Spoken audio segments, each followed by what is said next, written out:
So welcome everybody to Tuesday class. We spent the last several classes talking about my presentation at Chautauqua, and thanks for the help. We're back to the workshop slides, picking up where we left off, and we have a new member, Skip, who's well known for air traffic control, human safety, and other things to our usual crowd. So remember, we made our agreements. I talked about not about how it's very difficult to maybe impossible to change other people. This is an exception to the rule to deal with other people. When you hear somebody running a red storyline, is it useful to argue with them? And I've already got the answer here. It's not, because what you're going to find is 1D blue personalities love to argue. For them, it's recreational, so that's not going to work. How about inquiring about the consequences? Do you think that's useful? Raise your hand if you think that's useful. I think it is if you telegraph a mindset of curiosity, not implicit criticism. Then I think it works very well to say, I wonder what would happen if we ran that storyline. How about offer a replacement storyline? Is that a good idea? What do you think? Show of hands. Maybe. I think it is, but I think you, just like people often ask me, Charlie, I've got some feedback I'd like to give somebody. Should I give it? I'll say, ask me if they want it. And if they don't want it, don't bother. And so the same thing, would you like to have a replacement storyline? Ask their permission. If they say yes, then it's probably going to be accepted and heard. They say no, don't waste your time and theirs. So this is a Texas gate, so-called. I think everybody knows what this is. These are all over the place in Colorado. They're not unusual. I was coming back from Moab on a mountain biking trip some years ago, and I happened across this. And I wondered about this, and so I walked back over to that house over there and said hello to the people. Rural Colorado people, pretty friendly, and said, I want to know, does that work as well as the other? And they said, yeah, it's equally effective. And I said, do the cows have to experience this one first? He said, no, it doesn't matter. And it turns out that I'm not an expert in cow psychology, but cows' eyes work differently than ours. They don't have binocular vision. Their eyes go off to the side, and their evolutionary makeup is to detect threats to the side. And why am I showing you this? Because storylines are exactly the same way. Whether you think you can do it or think you can't, you're right. So the question is, are you running storylines that limit you, like this, believing they're like this, when in fact you could walk right over them? So to close this out, storylines are thoughts true for us and not the truth because they're arguable. They very powerfully influence behaviors, in fact, enormously so. Our behaviors when we think them, this is our self-talk. Other people's when we express them.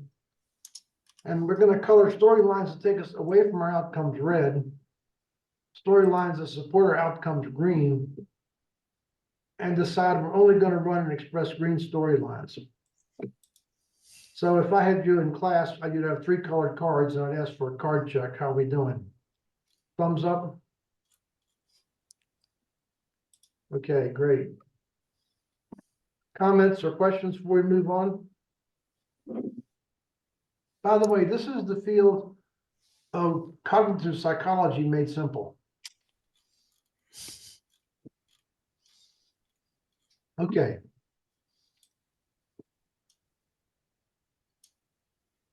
So now we're going to put them together. Emotions plus storylines give us mindset, also known as attitude. I prefer the word mindset. So when I first started this, my course at CU was about leadership.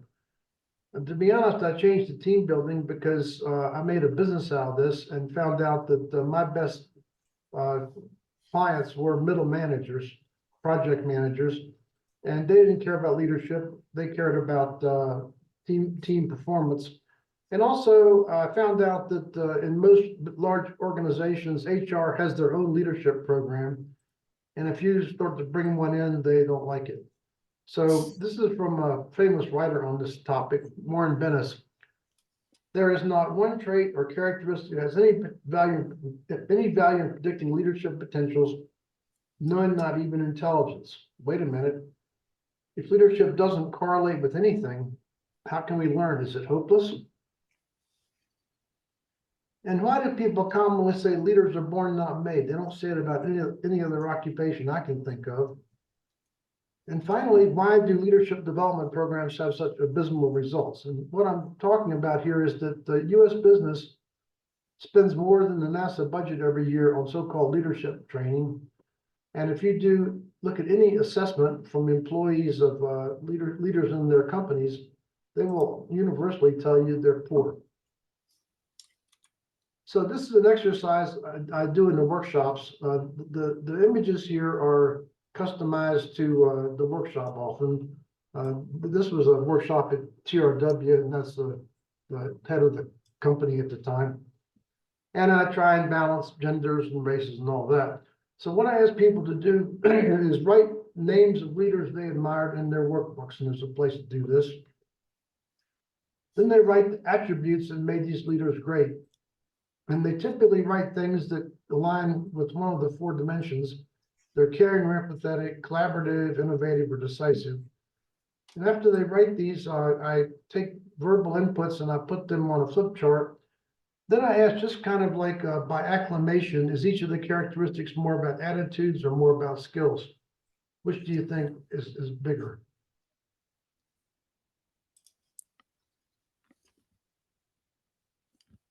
I'd say attitudes from what you have down below. Attitudes 90%. But thanks for checking the clues there. So attitude is everything. And if attitude is the core of leadership, why don't people teach it? And the answer is they don't have a organizing system, so they don't know how. So I went to many leadership courses when I was at NASA, so-called, and I don't remember ever hearing the word attitude spoken. And the reason is that this 4D system simplifies mindsets or attitudes into two components you can manage: your emotions and your thoughts. And the way you manage your emotions is through your thoughts. And I'll talk more about that later. And you want them to be working together like two sides of a V8 engine. How contagious are attitudes? Worse than the common cold. So I think about a few things that leaders do effectively. And I think probably one of the most important is delegation. If you can't delegate work, you're going to have a lot of trouble. And I think the key to this is the emotions of glad group, happy you have people, good people working for you, caring, appreciate them. And I think the mindset shift, the storyline is to be able to authentically appreciate people who could not do the work as well as you could. For another one, honesty, I think it's the same thing, plus 100% commitment to live in integrity, the state of being. To motivate action, we'll do this more later. Turns out that if you take anger and scare and fear and add and combine it with love and action-oriented green storylines, that motivates action. And I think effective communication, you need to use the full suite of emotions. And the storyline that works is 100% committed to communicating until you're understood. Comments, questions? We clear on this one? Yeah, it always is good to kind of spend a moment of time and go through. Yeah. I remember reading something, article from the Harvard Business Review on effective communicator. As a leader, if you communicate your goals, your mission, your values, etc., 3 times more than you think you should, that's probably enough.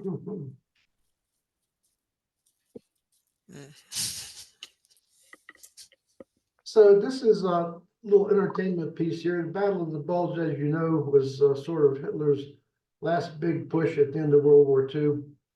It happened to actually have more casualties, I think, than any other event in the war, more than D-Day. And Patton turned the tide of the battle. And what he used was acted anger with a green storyline to motivate action.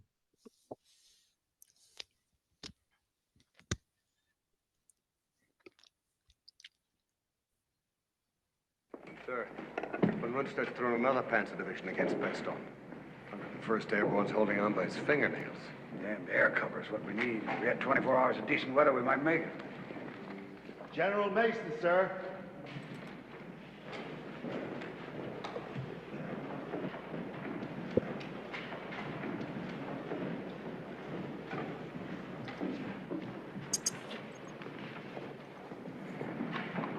Well, Mace, listen, we're short on foot soldiers.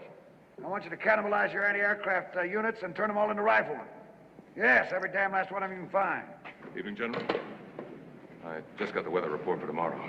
More snow. There goes our air cover. Sir, we may have to pull up and wait for better weather. Brave men dying up there. I'm not going to wait, not an hour, not a minute. It's going to keep moving. Is that clear? We're going to attack all night. We're going to attack tomorrow morning. If we're not victorious, let no one come back alive.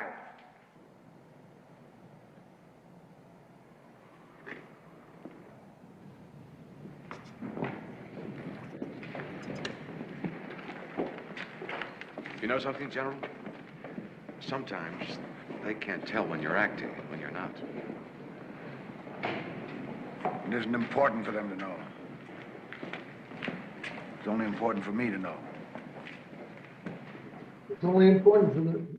It's not important for them to know. It's only important for me to know. Now let's take a look at the interrelationship between emotions and thoughts to manage stress, a common thing we all talk about. This is the AMBR process. I don't know where I got this. Someone asked me. I don't know. I think I thought it up, but I may have read it someplace. We are what we repeatedly do. Excellence is not an act, but a habit. So bring your attention to what you care about.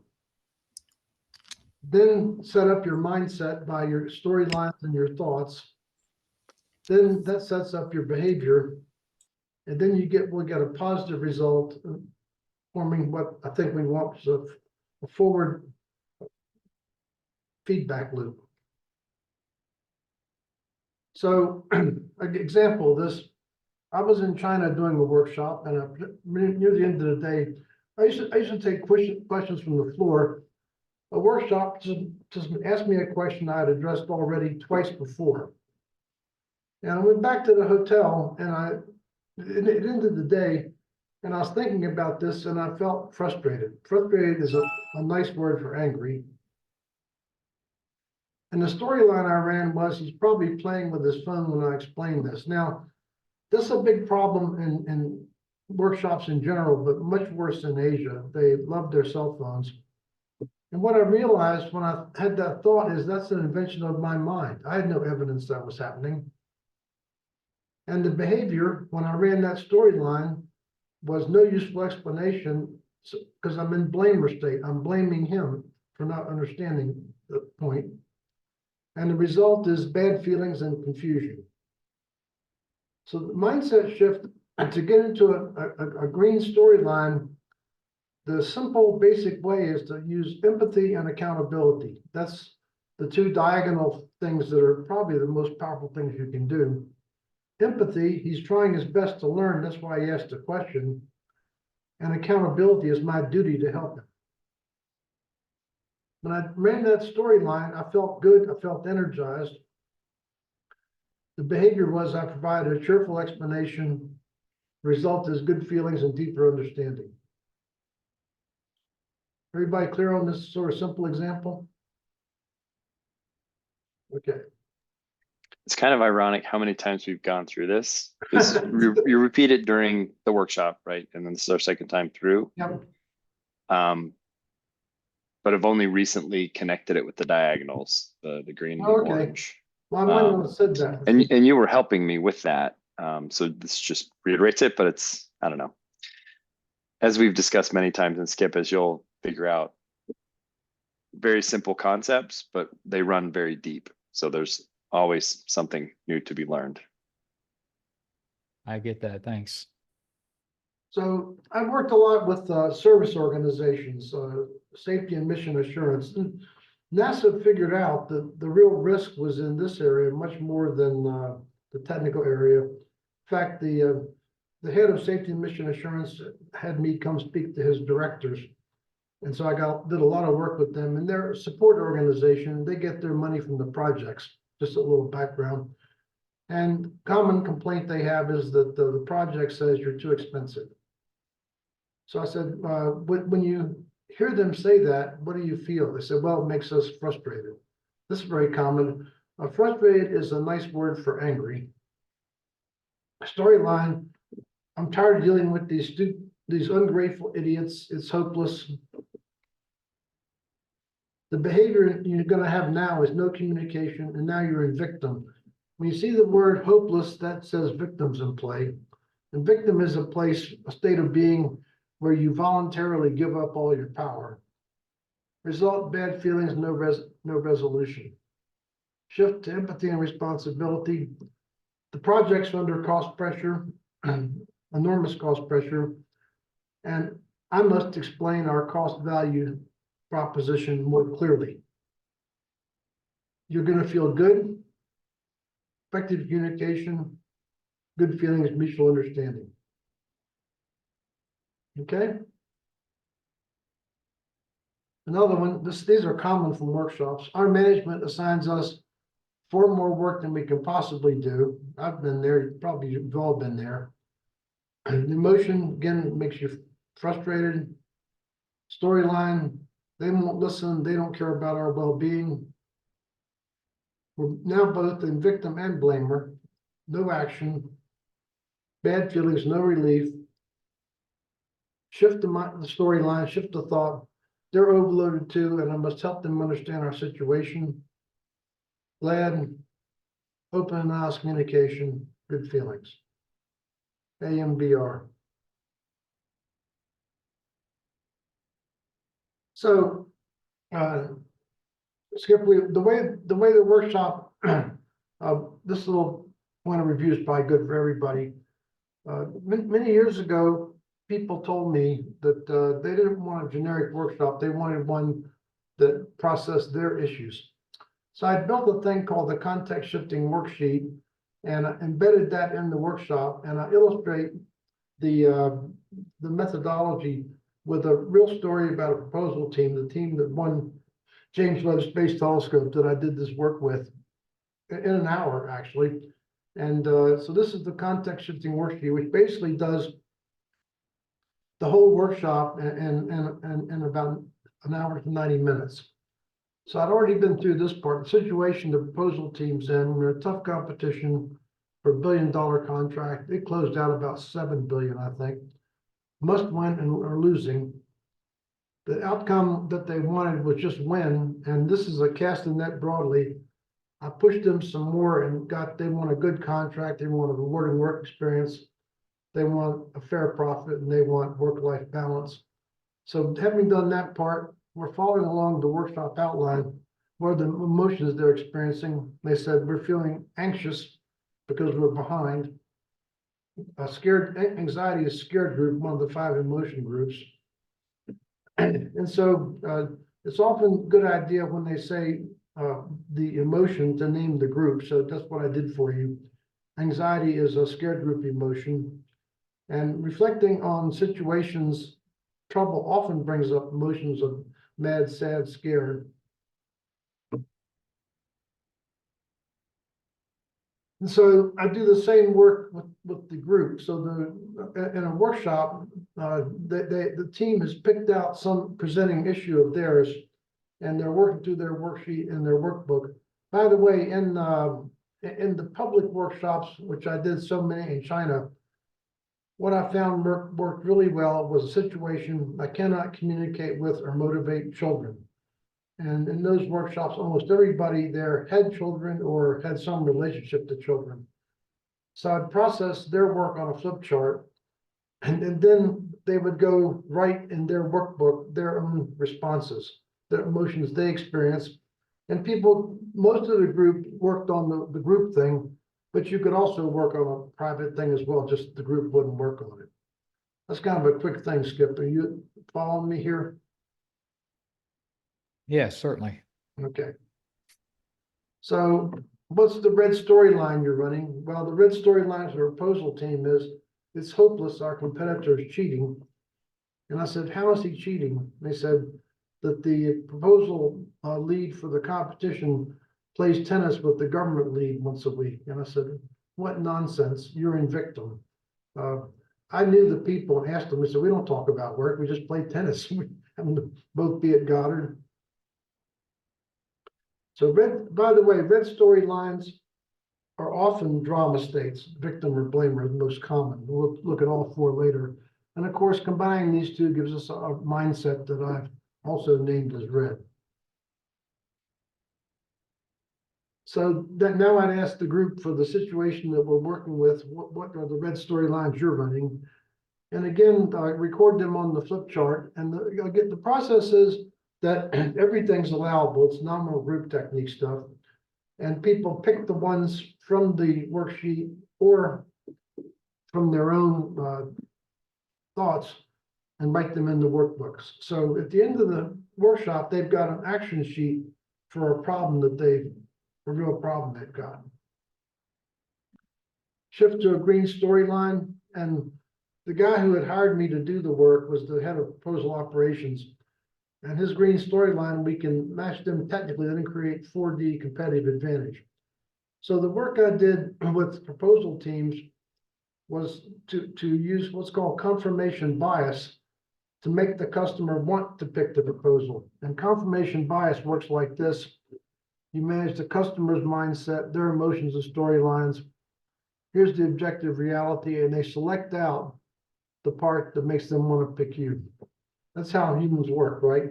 We decide what we want, then we select out the information that supports our desire. Okay.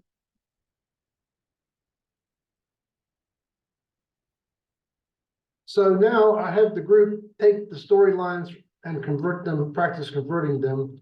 So we take a storyline from the chart, and all these came from the audience brainstorming, and ask who gave it, and someone will say they gave it, and ask them to name the behavior. See, we're forever behaviorists. The issue with storylines is the behavior they support. Then see if they can shift it to green using empathy and accountability. Sometimes they can, sometimes they can't, but the group always can. So we're practicing storyline shifting publicly here to learn how to do this. And they write in their workbook the green storyline. The emotions, I asked the proposal team, I said, if you go in there thinking you're in victim and depressed, you're gonna not, by the way, this whole thing was before they made a half-day briefing to the customer, their last thing before the proposal was sent in. They said, no, we've got it. I said, do you need coaches? They said, no, we've got it. We can talk about being happy about this competition. And so the situation to outcome in the group.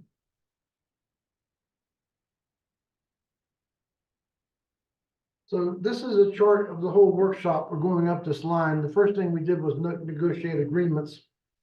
Then we went through an intellectual piece about social context, went through the 5 emotion groups, the red and green storylines to define mindset.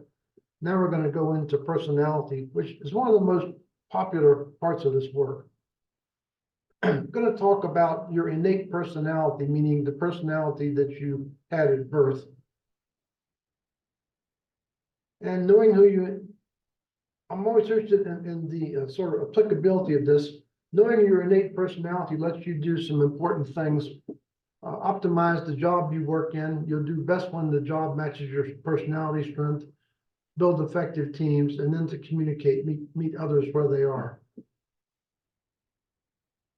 So there are 4 personality foundations. Then we're going to take a short quiz to find yours, talk about applications.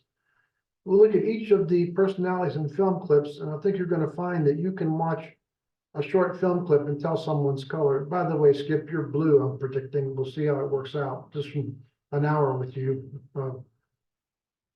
And remember, choose to focus on changing yourself. Let people write their name on their workbook cover. Then put their pen or pencil on the other hand and write their name again. And what did you notice? Well, it's almost always much more difficult to write with the other hand, especially the Asians writing these complex characters. And the question is handedness innate? Yes, it is. They found it now in DNA. Your handedness preference is innate. Now, we all use both hands, but if you ask me my handedness, I don't say I'm 60% right-handed, 40% left-handed. I say I'm right-handed. I want you to think about that same terminology. Describe this with binary terminology. So if I ask you a color, just say what you're talking about is your innate preference, and it should be one of 4 colors. I'm also a blue.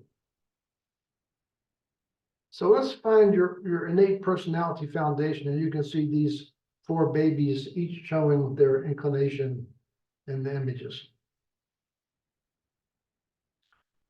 So how do you prefer to decide? Emotional people take, what I noticed working as a business consultant is certain people take events very personally. When the CEO makes a decision or they don't like, they're very offended by it. The logical deciders say, well, just so what? They don't know what they're doing. They brush it off. I was the strategic advisor to the dean of the business school when I was there. And I'd sit in faculty meetings with him, and he'd start off saying, I want results we can all feel good about. To my blue brain, that was like, what? What's that got to do with it? And to me, it would be, want results that make logical sense. That's the deciding processes. So here's an example. Let's just say somebody robs your house and you're talking with a friend about it. The emotional decider might say, are you okay? Were you injured? How are you feeling? How can I comfort you? I feel so sad about this. Logical deciders might say, what did they take? Are you insured? How'd they get in? Can you replace things? Well, these things happen. Okay? So there's 2 kinds of information. The intuitor, insightful, scattered, big picture perspective. The sensor is observant, detail-oriented. If I ask an intuitor to describe an apple, they'd say, well, yeah, it's a red fruit, or maybe it's a green fruit, or it could be a yellow fruit. It could be a apple, the crab apple grows on a tree. Could be a computer. Could be New York City. The sensor would say, it's an apple, it's got smooth skin, spotted red, roughly spherical, crunchy, tart, tasty. See the distinction? The intuitor's mind is all over the place. The sensor is focused on what's really there. So you're going to take a little personality quiz. And I think that you have to decide for any exam of this sort. I don't know how to make one that doesn't require you to imagine a context. So ask people to imagine whether you're more comfortable being your natural self at home or more naturally at work. And Dorinka, you want to get up? Get up. Skip, every half hour we get up and move. I recommend deep knee bends, but anything you like works.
This is inspired by a book called The First 20 Minutes by the New York Times fitness guru Gretchen Reynolds, and said, you build up toxins in your blood, need to move every 30 minutes. That's why we're doing this. And Carl Jung said, it's your job early in life to build your personality on your innate foundation and develop the rest later in life. So you might want to think about who you were when you were, say, younger than 25. And for people older, we have a name for this. It's called midlife crisis and often involves a new car.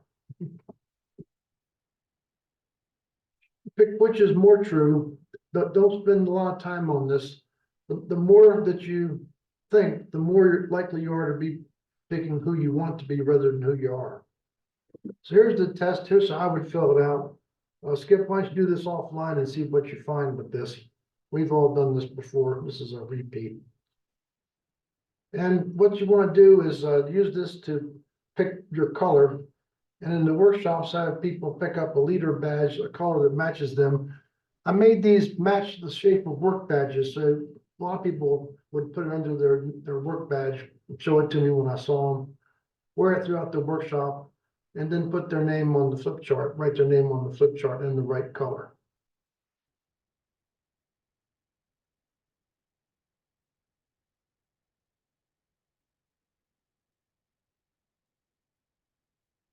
So I suggest you do the personality inquiry with your friend or spouse. And there's two reasons for this. One is it'll inform you about your relationship enormously. And second is there's nothing that will cement the material as thoroughly as teaching it. And what I do next is I take the distribution in the room and I analyze it to see what tasks this team could most naturally perform. When I find a very imbalanced group, often I investigate whether the leader formed the team. And if it's an unusual one, like in a workplace, they're all green. Invariably, a green leader picked the members. We like people who are like us. And education has a big influence. I did a workshop, one of the last ones I did at Goddard Space Flight Center, and there were 15 blues, and somebody pointed out that 14 of them were PhDs. The university recognizes blue. Organization and task. If you go into a place that does, for example, executive coaching, they're mostly going to be green. Place that has a sales organization, they're going to be yellow, and so forth. And the question is, what would it do for you to have more diversity in your team, diversity of this sort? What do the greens bring you? Deep values, empathy, appreciation. When I took over the astrophysics division, there was an older man there who was a green. And at first I didn't have much use for him because he's not like me. Then I realized he did something very important for us. We'd be having a big discussion about what to do. And he would stop and say, the only question here is what's in NASA's best interest? And it would change the whole tenor. The yellows, well, they bring you harmony, collaboration, friendship. Yellows typically are universally liked. Blues, like me, innovation, creativity, vision. And the oranges, direction, process, and certainty. So I'm going to argue that even in a given day, you may need to do all four things. Someone might come into your office and need the green empathy or need you to feel like there's a friend or a new idea or help you with some process thing. Okay, so far? Okay. Charlie, I have a question. Yeah. When you asked, back to the previous slide, when you asked how 4D is your team and what would each color add, Yeah. do you often have a conversation around how 4D are you? And what does each other, what does that bring to you? That's later. This is the team level thing. Okay, All I'm doing is demonstrating the potency of this to assemble teams. So you is a later question. okay, thanks. Sure. So I think it's fascinating. The first moon landing, Gene Kranz was the flight director. We know him. Frank Martin worked directly for him, my colleague. And we're going to see how he talks to prepare his team for the moon landing. This is the big event of 10 years and $N billion. And what clues does he telegraph his innate personality? So the trick here is to tell me what color Gene is after watching this.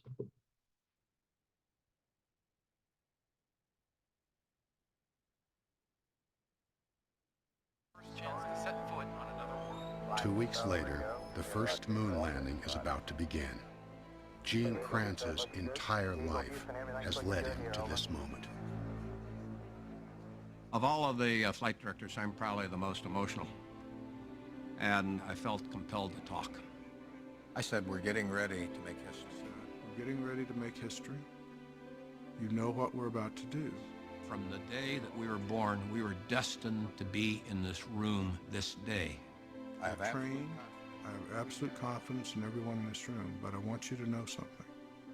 No matter what happens to us this day, I will stand behind every decision that you make, however it goes. However it goes. When we walk out of this room, we walk out of this room as a team. I can't even say that today without getting choked up about it. That was the best thing he could have said to me. I said, lock the control room door. And from that moment forward, no one would enter or leave this room until we had either landed, we had aborted, or we had crashed.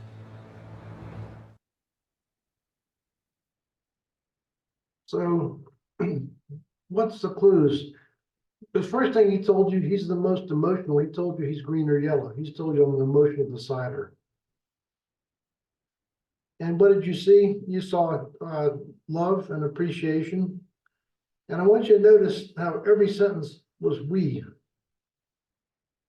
If a blue like me had done this, I would say, I'm getting ready to make history. It would be about me, not about the team. So he's doing this yellow. Why would they pick an emotional decider to take on this hard thing? Well, because he's very four-dimensional. Because he was a fighter pilot, an engineer. He had to master the orange, the diagonal to the green, as a matter of education and survival, and the blue to get a university degree. And the fact that he's naturally yellow, he's all set up to be four-dimensional, which is what we want. Okay?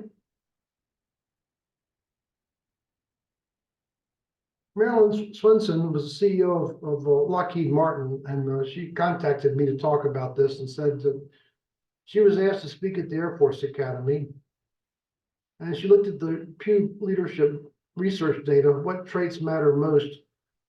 What color she started to telegraph? Who would want to look at data? Right. Then she said, I chose these four: first decisive, then trustworthy, then compassionate, and innovative. You think she's 4D able? You bet your ranch. So what's her home base, do you think? What is she named first? What color is most likely to be CEO of a U.S. company? It's orange, 80%. She's an orange, but she's very 4D. She was a very, very successful executive because she brought her strength, which is what the stakeholders, the stockholders, and board wanted, this decisive, but she covered all four. Okay? So I want to try and give you, people want me to characterize this really simply, but I don't think it's a simple thing, it's holistic. So I'm going to take and characterize each of these colors a little more deeply. The greens, the core driving values are to serve people and live deep human values. They're innately empathetic and appreciative, compassionate. They most appreciate compassion and caring in others. Common occupations, teachers, coaches, HR in the side that's developing people. And what is their weakness? the weakness is always our diagonal. And when they're only 1D, they become overly emotional and unorganized. So why the diagonal? Well, if this is your home base, what you're most interested in is what's intuitive and what's emotional. What you're least interested in is what's logical and what's sensed. This is kind of a conservation diagram. And if you become extreme in one dimension, you're going to automatically diminish your ability in the diagonal. That's true for all the dimensions. This is the first one, so I use this as an example. The yellows, core driving values are relationship and collaborating. They're nearly universally likable. Most appreciate collaboration and harmony. Common occupations, marketing and sales. Some years ago, I bought a Nissan Leaf, and it's the first time I bought a new car in many, many years. And I walked into the dealership, and immediately the salespeople became close friends within 5 minutes. And what's their Achilles heel? When they're 1D, they're conflict intolerant. They can't act on people who are toxic, and they tend not to be very creative. Okay so far? Okay. The blues, we're into being the best and being right, especially intellectually. We're critical thinkers. We most appreciate clarity of thinking. Common occupations, I talked about this workshop. Our innate limitation is when we're 1D, our critical thinking goes to personal criticism, limits relationships, and we change our mind all the time. We are seduced by the new idea. The orange is discipline, process, and organization, structured thinking. Most appreciate certainty of result. Common occupation, engineers and CEOs. And their innate limitation is they lack empathy for others. So you see a CEO get up there and make a press conference for Wall Street. We just closed a factory and put 40,000 people out of work with a smile on his face. He has no empathy with what he's done to the people. So do you know what the fundamental difference between scientists and engineers is, though? Scientists love surprises, engineers hate them.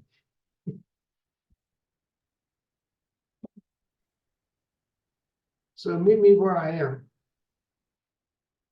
I think it's very useful to open a communication with the color of the person, particularly if they're 1D. So if it's it's a green person, you start with core human values. A yellow, talk about enhancing relationships. The blues, stretch outcomes, compelling possibilities, and state vision. So I worked for a 1D blue NASA administrator, and I was the only person that could communicate with him because I would talk to him about, for example, how he's mistreating the workforce and why he couldn't keep doing that. I always start the conversation with something in the blue. And once I've got him hooked into something that's blue about the topic, I could then steer the conversation. He feels good about me and the conversation. I could steer him over to someplace else. And match your team leads and members to your customer's color. This is very, very important in my proposal work. So I would go in with a proposal team. And the first thing I would do is characterize with the questionnaire the team leader's color and team member's color. And if they match the proposal, we typically know enough about the program and the customer to characterize their colors. If the color matched, I could tell them they're going to win. If the color didn't match, they're going to lose. The really interesting example of this was that TRW did this, and TRW actually changed out people on a 2-hour meeting, and TRW would remove people and put new people in on my advice. They've got to believe this that strongly. But one of the more interesting stories was I did some work with once Northrop Grumman bought them with a different part of the company where they didn't know me. It wasn't civil space, it was the aircraft people. And early on, I had a conversation with them. and told them what I did. They weren't very interested, so I just forgot about them. They called me about 6 months before the thing was gonna end and said, we need your help, come in, and I said, okay, I'll come out there. So I went out and I measured the team leader. He was 1D green. And I measured the team, and of course, he'd put it together so they're all green. They're writing a proposal to Johnson Space Center for the moon program. Johnson Space Center is orange. I said, you're gonna have to change this out or you're not gonna win. Didn't pay any attention to me. So I'm watching this in the news, and I happened to be in Europe at the time, looking at the financial news. It said that Northrop Grumman's got it in the bag, they're gonna win the moon program. I said, no, they're not, they're gonna lose. And so next day it said, it's a sure thing, Northrop Grumman's got it. I said, nope, they're gonna lose. Boeing's gonna win. Boeing's got an orange team, Johnson's orange. Third day, absolute certainty. Fourth day, surprise, they lost the proposal. So I did the opposite with teams over and over and over. And we won proposal after proposal by simply matching up the what the proposal team cared about with what the customer cared about. So, okay.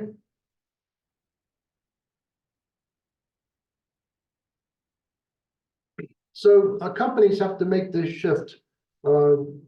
I don't have a lot of personal knowledge about this, but I think it's interesting that startup companies are almost always almost entirely blues. They start with some big idea. In the case of Steve Jobs, it was the Macintosh computer, I suspect.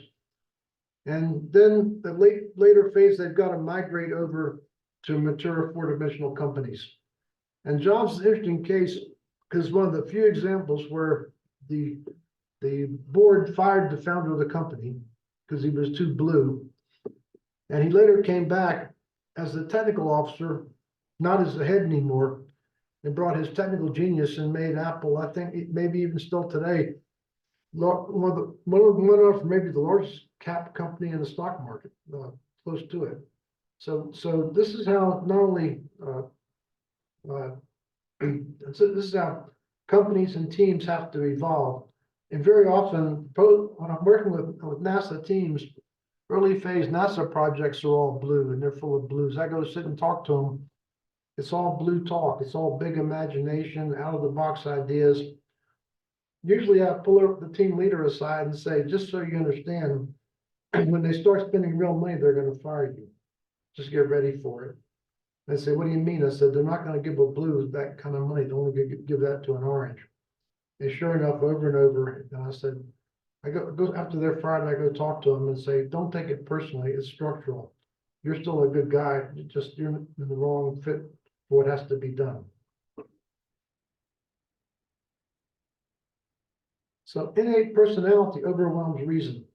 This is an old story about a scorpion wants to cross the river. You probably know this. And scorpions can't swim. The scorpion waits for a frog to show up and says, how about a ride across the river? Frog says, no way, you might sting me and kill us both.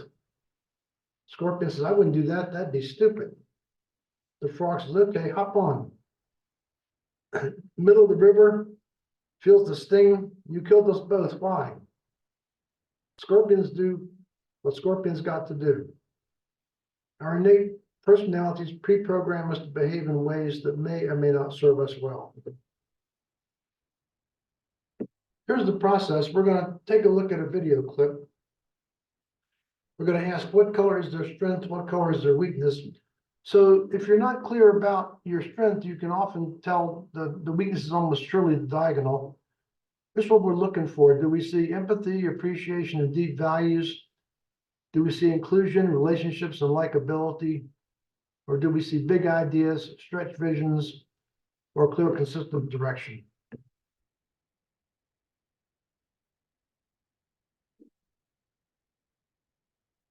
It can clean itself in the hole. Good idea. I think it's a brilliant idea. And it's a vast improvement over Howard Sr.'s bit, too. And I think it's fair to say that Howard Sr. was a very smart man. Yes, indeed. He was the best in his field, Noah. And that's what I intend to do. I am going to be the best at whatever I do. And I think one of these days we're going to wake up and discover that Howard Hughes is the richest man in the whole wide world. Did you bring the material, Cruikshank? Yes, sir, I got the material. Which one is that? This is the one where the hero is at the end and he's in a sort of a confused state, you know. Oh, yeah. Well, you got your ending all wrong, Cruikshank. How's that? Well, you have your hero losing his job, losing his girl, and losing his self-respect. Well, that's the way it is in life sometimes, though, you know. Hell, that just shows he's got no brains and he's got no guts. It's bad enough when a novel ends that way. It's even worse for a motion picture, Cruikshank. We're gonna have to change that ending. Yes, sir. Well, it's a most peculiar world, Cruikshank. Now, that is, I guess most people are supposed to take an interest in the fellow man. But for some reason, however, I just don't seem to be as interested in the fellow man as I am in other things.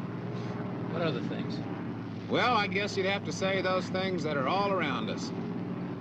The Earth, and what the Earth is made of, and the sky, and the universe beyond. I have more real interest to see, Cruikshank, in why we get from summer to winter than I'm ever going to have in understanding my next-door neighbor. I'll tell you the truth, Cruikshank. Most people just bore me, and I don't want to get involved with them. Okay, so what did you see? First thing, his vision, richest, fly around the world.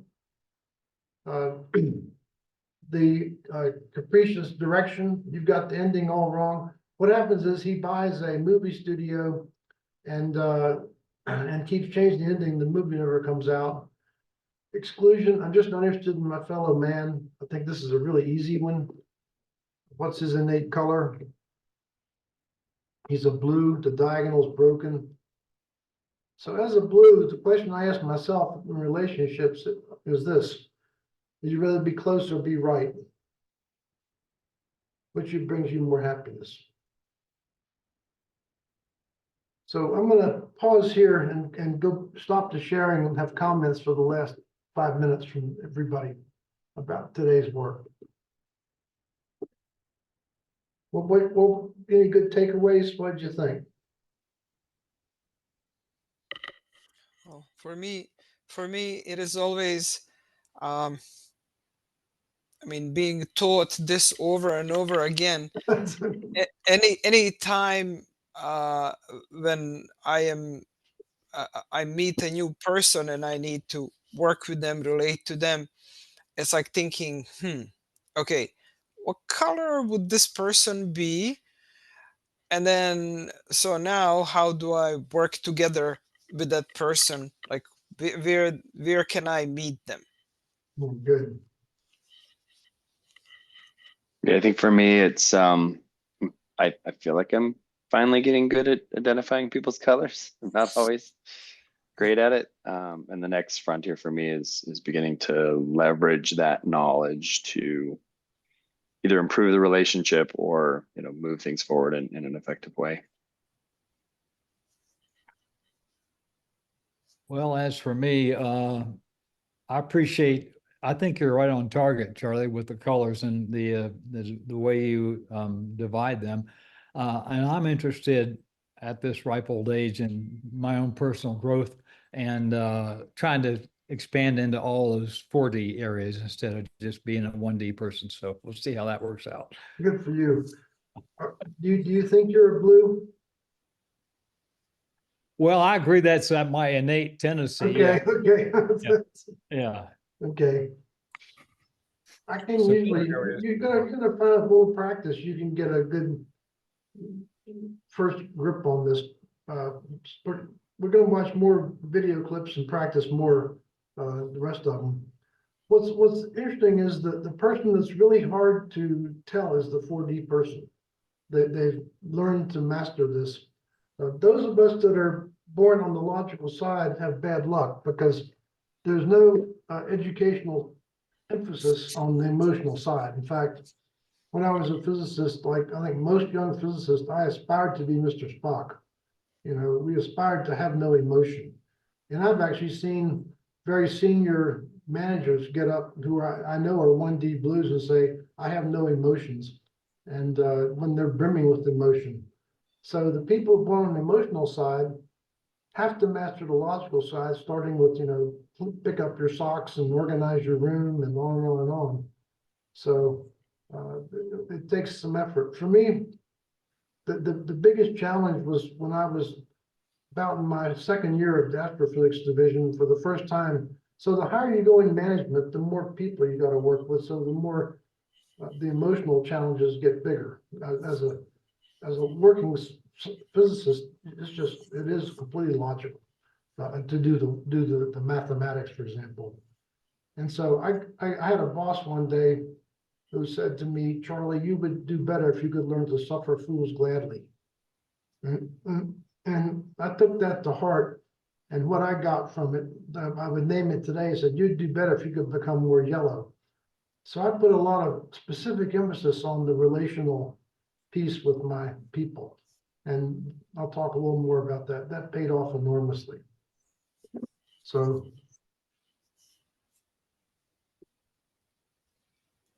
Okay. Good session, folks. Thank you. Yep. Yeah. Skip, I'll see you in half an hour. All right, thank you. And nice to meet you all. Take care, everyone. Great to meet you, Skip. Thank you. Bye-bye. Charlie, I tried to send you a message. Oh. People, yeah, take a look into the message, into the chat. Well, they say that people with sciatica, I know someone who has the best outcome from doing Let me Pilates. stop the recording. Hang on.